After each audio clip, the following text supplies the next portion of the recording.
Welcome to the MetaMint. Stay a while, learn something new. In Minneapolis, between 50,000 and 100,000 people participated in a march through downtown. More than 700 businesses closed their doors in support.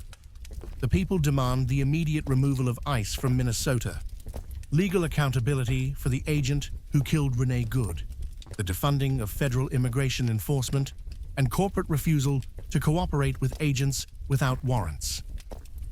Winter Storm Fern is moving across the United States, affecting approximately 140 million people.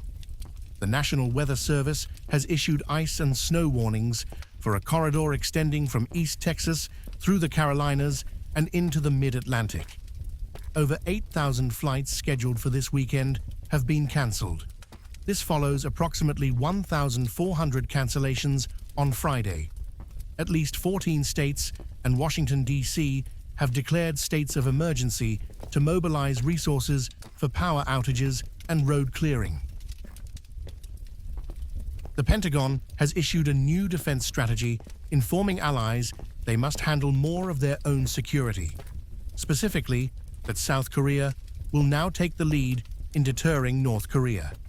The announcement has sparked intense debate in Seoul. While some support the move toward greater sovereignty, others are concerned about the decoupling of the alliance and have suggested that South Korea may need to explore its own independent nuclear deterrent. In Abu Dhabi, trilateral negotiations between Russia, Ukraine, and the United States have entered their second day. This is the first high-level meeting involving all three nations since the conflict began nearly 4 years ago. Russia is maintaining its demand for Ukraine to withdraw from the Donbass and cede 25% of the Donetsk region. Ukraine has not signaled any territorial concessions. The president compared the security situation in Europe to the film Groundhog Day. Zelensky announced that a deal regarding U.S. security guarantees for Ukraine is finished. These documents, intended for the post-war period, are ready for formal ratification by the Ukrainian Parliament and the U.S. Congress. A primary component of the deal involves a long-term U.S. commitment to bolster Ukraine's air defense systems. The U.S. agreement serves as the backstop for separate commitments from the UK and France. These European partners have agreed to provide contingents and joint patrols on Ukrainian soil once the war stops, but only under the umbrella of U.S. security guarantees. Despite the talks, agreements, and meetings, Russian military operations maintain an escalatory trajectory. The military situation on the ground remains at a high-intensity stalemate with record attrition rates. Ukrainian drone operations have moved from simple attrition to a doctrine of sector denial. Military analysis indicates that killing infantry is no longer the primary metric for victory.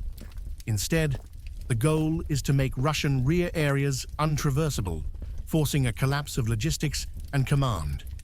Needless to say, the primary disagreement remains territorial control. Ukraine insists on its sovereign borders, while Moscow continues to demand the full Donbass region. The physical enforcement of oil sanctions on the high seas remains a primary tool for Western allies attempting to reduce the Kremlin's revenue. International pressure on Russian logistics continues, with the French Navy recently intercepting a shadow fleet tanker in the Mediterranean to enforce oil price caps and sanctions. We will continue to monitor this ongoing situation, among others, in the near future. Silver has made historical gains, reaching $100 per ounce, while gold is nearing $5,000 per ounce. Hedge funds are increasing bets on oil due to heightened supply risks in Iran and Kazakhstan, suggesting anticipated disruptions in the global energy supply chain. Futures contracts for the major U.S. indices were slightly down, roughly 0.25% each. General market volatility remains elevated. That's the briefing for today. Source links in the description below.